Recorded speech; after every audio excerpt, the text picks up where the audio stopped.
Hello everybody and welcome to Storm Reads, and today it's all about the picture books.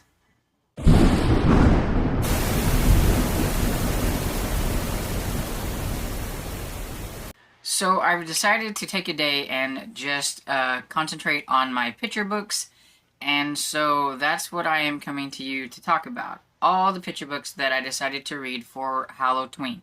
Now you will notice that most of these picture books are different than the ones that I mentioned in my TBR, and that's because I was dumb and I didn't make sure that I put all those on hold when I should have, and so I would have to wait. And some of them had like a 2 or 3 week wait, and so I just went through the list of some that I had already had tabbed on Libby and found ones that I could just automatically borrow. And so that's what I did. And so the first one that I have to talk about is one that I feel like is like super popular, and I just didn't really understand the hype. And so that one is The Skull by John Clausen, and this one is about a young girl who runs away in the beginning, and she kind of gets lost in the forest, and she comes upon this house, and it's cold, and she, is trying to see if anybody's there, and she hears a voice, and it's coming from this skull, and so she's talking to this skull, and the skull said that he would let her in as long as she would take him and carry him around, because rolling around on just being a skull is just hard work, I guess. And so she agrees, and so he lets her in. And so yeah, I don't know, I just didn't really get the whole hype of this one. I think the artwork is really cool, and I think it's a bit morbid with some of the stuff that happens afterwards. Like they're evidently the rest of this person, the skeleton, is looking for its skull and wants its skull back, and the skull doesn't want to be a part of the skeleton, and just that part was kind of morbid, I thought, for a picture book. And this one is a longer picture book. It's 105 pages and everything, but yeah, the artwork is pretty cool. Let's see if I can get in some of the artwork here and everything.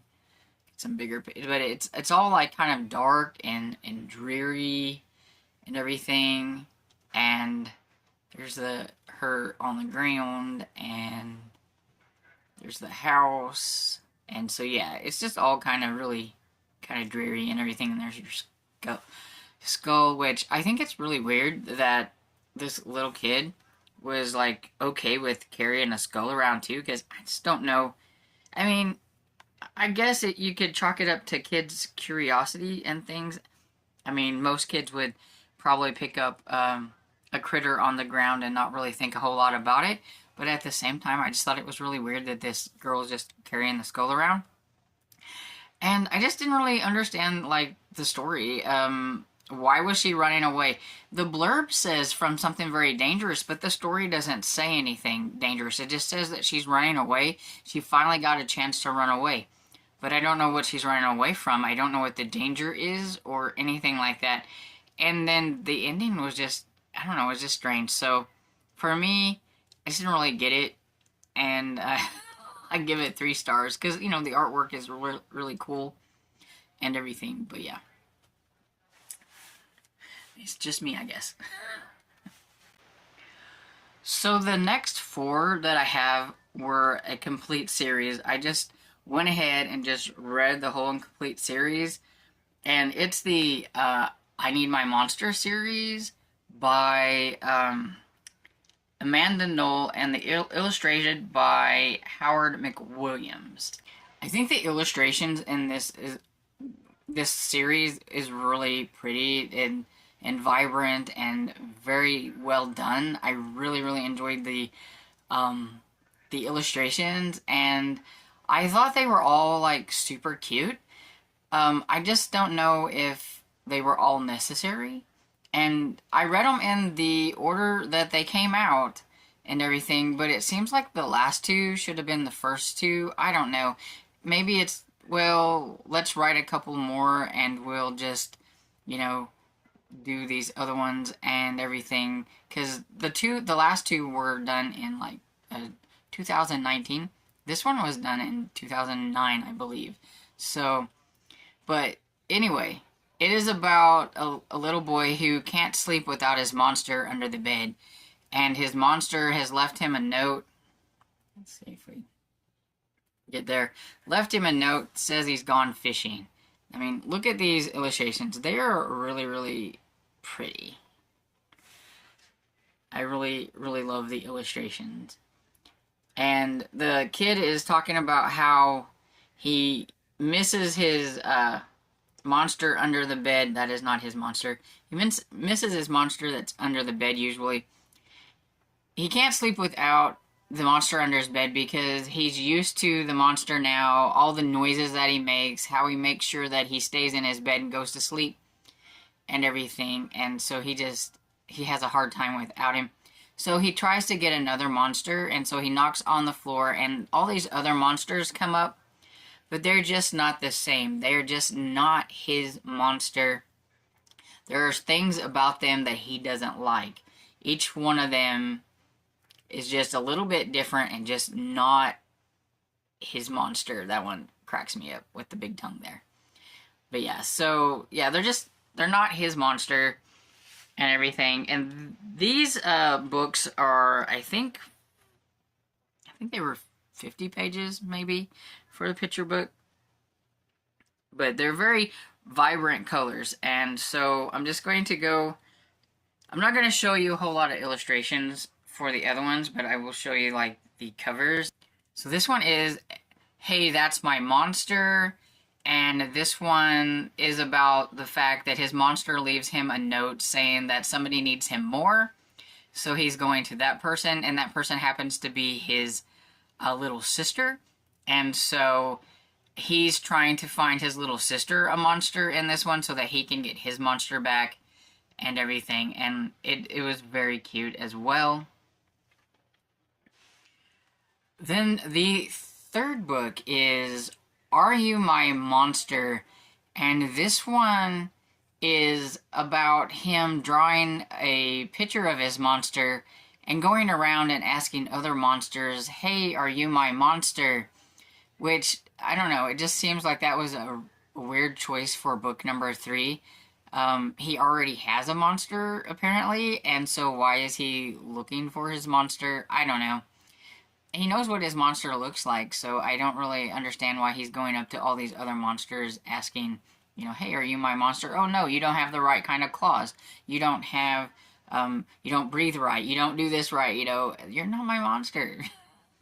There he is, drawing his monster. Sorry about the glares, but, you know, it is the Kindle, and it's the only way I can get a lot of these pictures up here. And then the last book is, How I Met My Monster. Well, I mean, we already know he has a monster, so I guess this is kind of like a prequel to, you know, how he ended up with the monster. And this one is how, like, he would get her up and run around, and there were several monsters that were interviewing for the job of being his monster and everything, but some of them, they were having troubles figuring out how to get him to stay in bed and all that stuff until he gets to, you know, the right monster. So overall, though, I really enjoyed the series. I like I said, I really love the illustrations. The stories were cute, and I think that, you know, little kids would really enjoy the creatures and just the illustrations and all that stuff. I think they are really good ones to read aloud, show the pictures, and, you know, does everything that I think that a picture book should be, I guess. And so I give the whole series 4 stars. The next one I have is The Cyclops Witch and the Heebie-Jeebies, and I think it was written by both Kyle and Derek Sullivan. And I think they were both maybe the illustrators and everything. I'm not quite 100% sure.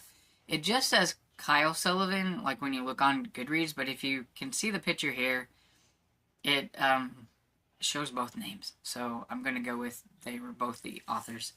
But anyway, I do have a couple of images that I can show you and everything, but the Cyclops Witch is so cute, but uh, she's kind of scared of children, and that's like her like worst nightmare. And one day they knock on her door, and she's trying to figure out how to get rid of the kid. So she uh, tries running away and having them chase her, and she tries to take them by all these other monsters and thinks that these monsters will take care of them and scare them and everything, but it doesn't work. They go by a hobgoblin, a vampire, the Mothman, and a sea beast, and she just can't believe what she sees. Every time she looks back, they seem to be having fun with these other monsters. Why are these children not afraid of anything? And you find out that the heebie-jeebies are children that are helping others not be afraid. And each one of these monsters had something they were afraid of. And they were helping them along the way while they were trying to help the witch, because they were wanting to help the witch because she is afraid of children and everything. And so basically it's just a story about, you know, facing your fears and all of that, and it was just super cute. And I really, really enjoyed the illustrations. They were very pretty and vibrant, and just the kind of art style that I like and everything. I'm very picky with the art styles and stuff like that, so I really, really enjoy the ones in here. And the story overall was really cute, and so I give this one 4 stars. So those are all the picture books that I read today. They were all different and interesting in their own way. I still don't quite understand the appeal of the skull, but I know it's based on some kind of folklore that I don't know. And so maybe that's one of the reasons why I don't understand it. But other than that, I really enjoyed the picture books. And so let me know, have you read any of these picture books? Maybe you like the skull better than I did. Let me know down in the comments. And I hope you enjoyed this video. And if you did, please give it a thumbs up and subscribe. I will see you all in the next video.